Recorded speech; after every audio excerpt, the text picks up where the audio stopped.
All right, we went through. Wow, that was a ton of super chats for that. We took a long time to get through all those. You ready to jump into the first homily of the new Pope? Yes. All right, so this is his first Mass as Pope and his first homily as Pope. We're going to see whether it's based or not based.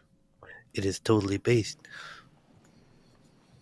I'll begin with a word in English, and the rest is in Italian. Whoa, he's going to be talking in Italian? Where is he? Chicago? The Vatican. Oh, Vatican. He's in the Vatican. It says it in the corner. Okay. Huh. They do. So you probably have to speak Italian as Pope, huh? Okay, back this up. Sorry to interrupt, Pope. You are the Pope. So this is going to be in Italian. We will probably... Hang on. Cameron had a bunch of text on his screen in his video. Cameron Bertuzzi, whose video? Oh, okay. So Cameron has the translation of the homily in his the Italian part of the homily in his video. Okay, we'll go and watch this until he starts speaking Italian, and then we'll check out Cameron's video because Cameron has the text of what he said in Italian. Let's see here. Actually, this is ABC. I assume they're going to be translating something like that. Anyway, we'll see what happens. I'll begin with a word in English, and the rest is in Italian.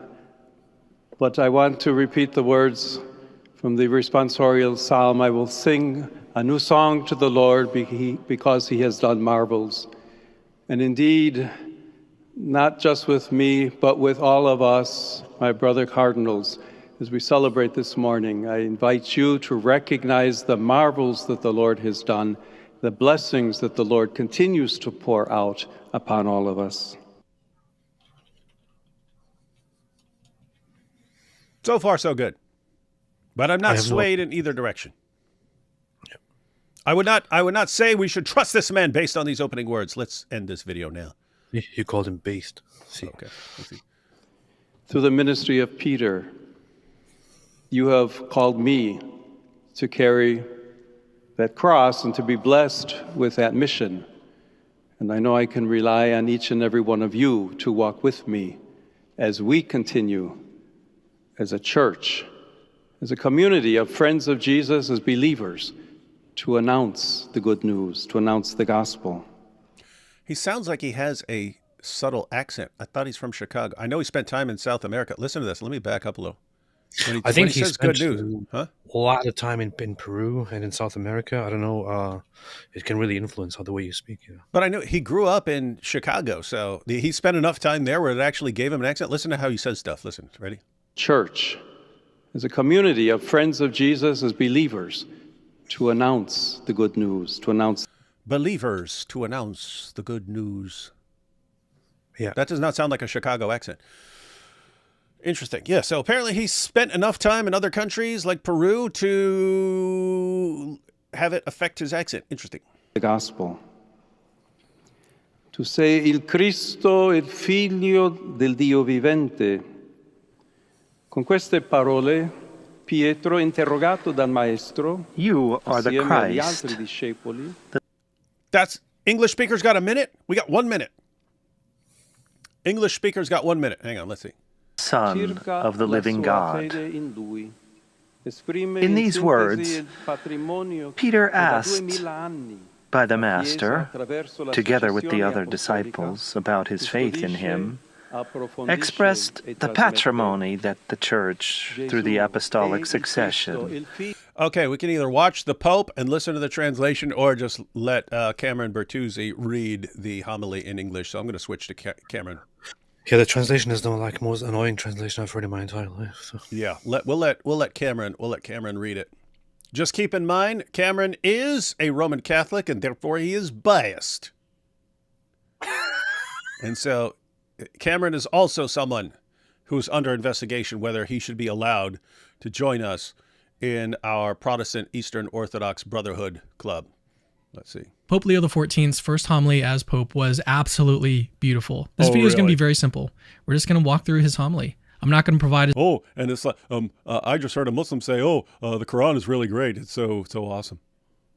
much commentary as I normally would, just because this was so beautiful. I want you guys to experience this. So the first part of his homily, if you weren't aware, is in English, and the rest is in Italian. So the first part I'm going to play for you guys in English, and then the rest I'm just going to read in English from Italian. So let's just go ahead and begin. Why don't you just read it in Italian, Cameron? I just love how Cameron is so in love with himself his and his hair. And look, he put a guitar in his background like Mike Winger. Dude, you can't copy Mike Winger, dude. That's wrong. You are... Bad move. If you were trying to make us not trust this new pope, your background imitating Mike Winger is a huge red flag. Huge red flag, Cameron. But Cameron, one, you should be saying all this in an Italian accent. You should be saying, and the new pope, I have the spaghetti and the meatballs, and I think about the new pope. Something like that. Anyway, all right. Let's let Cameron talk. Hey, this is a different camera angle. I'll begin with a word in English, and the rest is in Italian. But I want to repeat the words from the responsorial psalm. I will sing a new song to the Lord because he has done marvels. And indeed, not just with me, but with all of us, my brother cardinals, as we celebrate this morning, I invite you to recognize the marvels that the Lord has done, the blessings that the Lord continues to pour out upon all of us. Yeah, guys, I know we already heard this.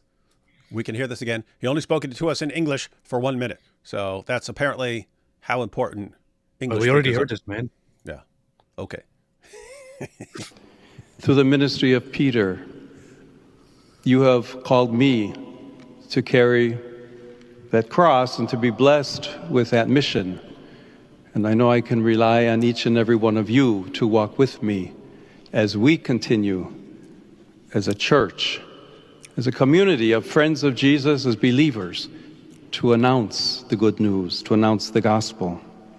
Before we get to the Italian portion of his homily, I just wanted to highlight the humility that I'm seeing and experiencing and witnessing here from Pope. You're getting a lot out of that 1 minute, Cameron. I'll just have to say. I was joking when I was like, oh, 1 minute. Leo the 14th. He's saying there's nothing there that should sway a person one way or another, Cameron. We have to hear more. So, and maybe it's in Italian. And then we have to wonder, is it even being translated correctly? Maybe things are being covered up. He's got a cross. I know that. So David is just, he's pretty much impressed by this and is thinking of becoming Catholic himself as we speak because of what he just saw. But what Cameron here is saying is exactly what I noticed and what many other people noticed as well, which is that he has a very distinct way of speaking, very distinct mannerisms, very different from the other popes so far that we have seen recently. I don't really know. I don't know how he compares to John Paul II, but he has a very reserved, very shy-ish, very humble appearance and way of speaking, and it's a very likable thing about the guy who is the head of the church. So it's good stuff.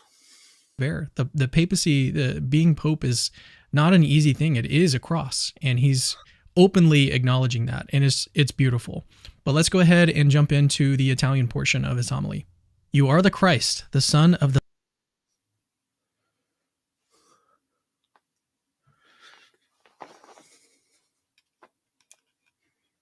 You're muted. Why do you think that's so funny? Sorry, continue.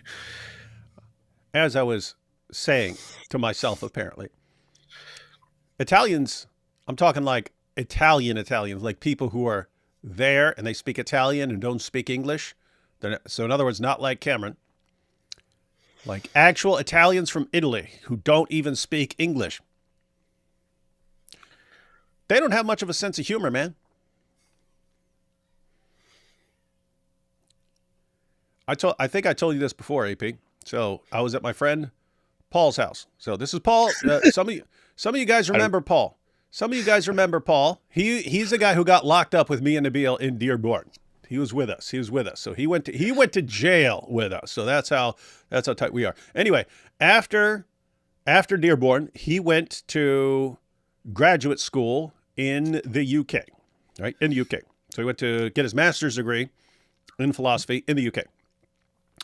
There, he was friends with an Italian dude who, I don't know how they made it work because the dude didn't speak English. Somehow they made it work. Anyway, I think Paul spent time with the dude's family and visited the dude's family, but then he said, hey, come visit us in New York. I lived in the Bronx. Paul lived in Brooklyn. So anyway, this Italian dude brings his entire family to, because they want to see New York and stuff. They want to tour New York, and they're staying at Paul's family's house. And so I'm over there, and it's the dude who's another graduate student, and the dude's mom and dad and a couple siblings and so on. They're over at Paul's house. And Paul introduces me to this guy, right? And the guy comes over, he's got this big smile on his face, and he puts his hand out, and Paul says, yeah, this is so-and-so. And I go, hey, a bibbidi-bobbidi, and a bobbidi-boobidi, eh? And this dude got really pissed off. he looked really, like his face went like this. And I'm like, come on, man. It's like, you got no sense of humor, man. Isn't that weird, though? Yeah, it is. People are weird, man. People are weird. Anyway, so this is Cameron Bertuzzi reading the homily in English because it's in Italian. Acknowledging that, and it's beautiful. But let's go ahead and jump into the Italian portion of his homily. You are the Christ, the Son of the living God, Matthew 16:16. In these words, Peter, asked by the Master, together with the other disciples, about his faith in him, expressed the patrimony that the Church, through the apostolic succession, had preserved, deepened, and handed on for 2,000 years. Jesus is the Christ, the Son of the living God, the one Savior, who alone reveals the face of the Father.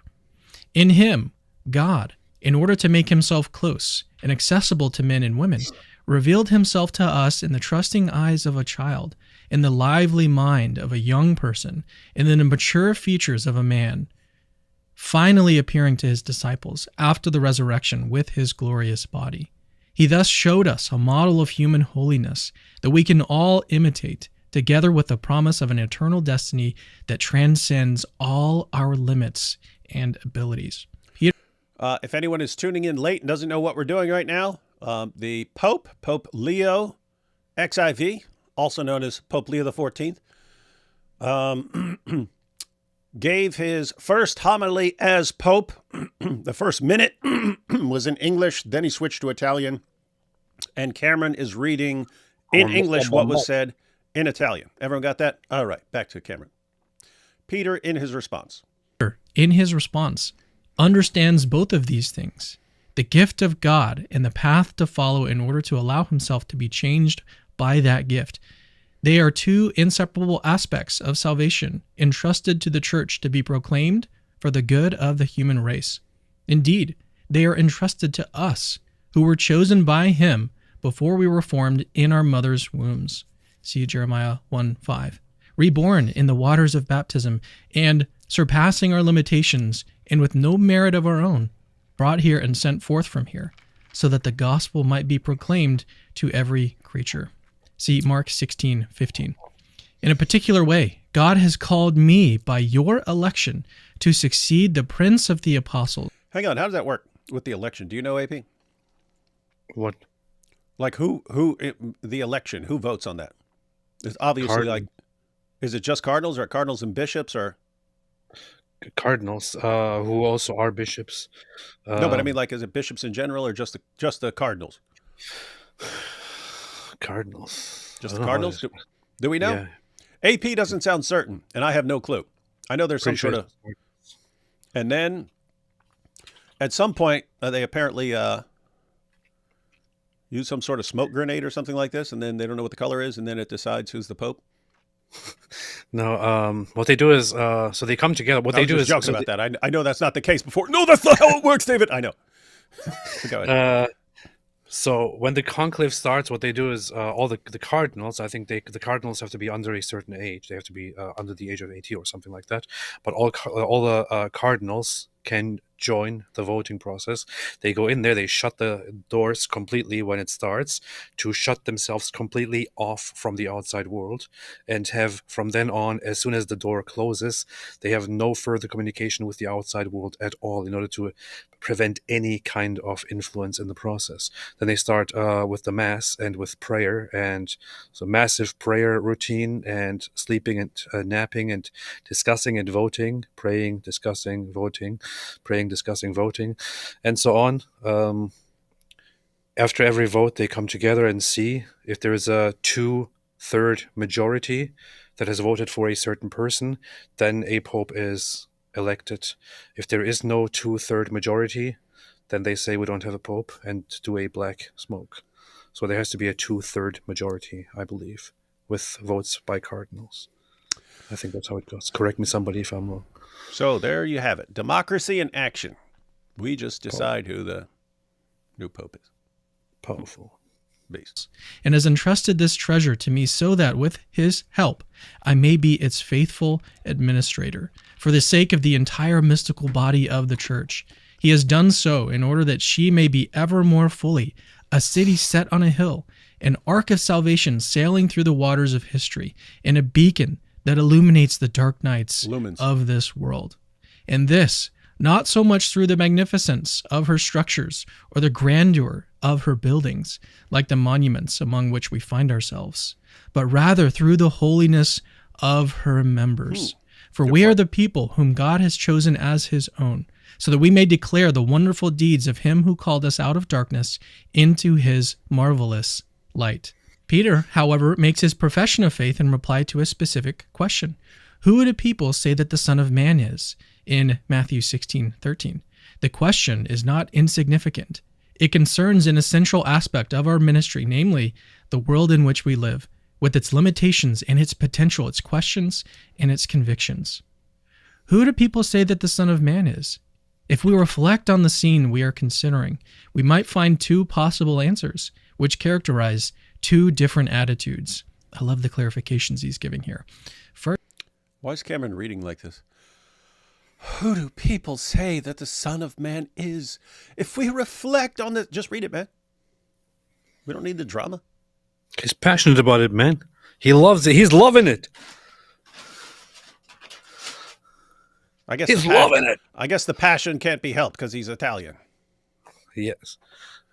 First, there is the world's response. Matthew tells us what the conversation is. First, there is the world's response. Matthew tells us that this conversation between Jesus and his disciples takes place in the beautiful town of Caesarea Philippi, filled with luxurious palaces, set in a magnificent natural landscape at the foot of Mount Hermon, but also a place of cruel power plays and the scene of betrayals and infidelity. This setting speaks to us of a world that considers Jesus a completely insignificant person. At best, someone with an unusual and striking way of speaking and acting. And so, once his presence becomes irksome because of his demands for honesty and his stern moral requirements, this world will not hesitate to reject and eliminate him. Then there is the other possible response to Jesus' question, that of ordinary people. For them, the Nazarene is not a charlatan, but an upright man, one who has courage, who speaks well and says the right things, like the other great prophets in the history of Israel. That is why they follow him, at least for as long as they can do so without too much risk or inconvenience. Yet to them he is only a man, and therefore, in times of danger, during his passion, they too abandon him and depart disappointed. What is striking about these two attitudes is their relevance today. They embody notions that we could easily find on the lips of many men and women in our own time, even if, while essentially identical, they are expressed in different languages. Even today, there are many settings in which the Christian faith is considered absurd, meant for the weak and unintelligent. That's what AP used to say. You say, oh, only us atheists are smart and based, and then... Settings where other securities are preferred, like technology, money, success, power, or pleasure. These are contexts where it is not easy to preach the gospel and bear witness to its truth, where believers are mocked, opposed, despised, or at best tolerated and pitied. Yet, precisely for this reason, they are the places where our missionary outreach is desperately needed. A lack of faith is often tragically accompanied by the loss of meaning in life, the neglect of mercy, appalling violations of human dignity, the crisis of the family, and so many other wounds that afflict our society. And these are not a few. Today, too, there are many settings in which Jesus, although appreciated as a man, is reduced to a kind of charismatic leader or Superman. This is not true, not only among non-believers, but also among many baptized Christians, who thus end up living at this level in a state of practical atheism. This is true not only among non-believers, but also among many baptized Christians who thus end up living at this level in a state of practical atheism.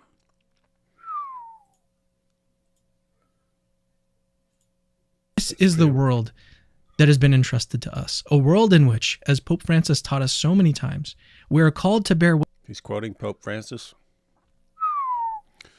As Pope Francis once said, if jihadis kill a bunch of cartoonists, what do you expect? It's like disrespecting someone's mother.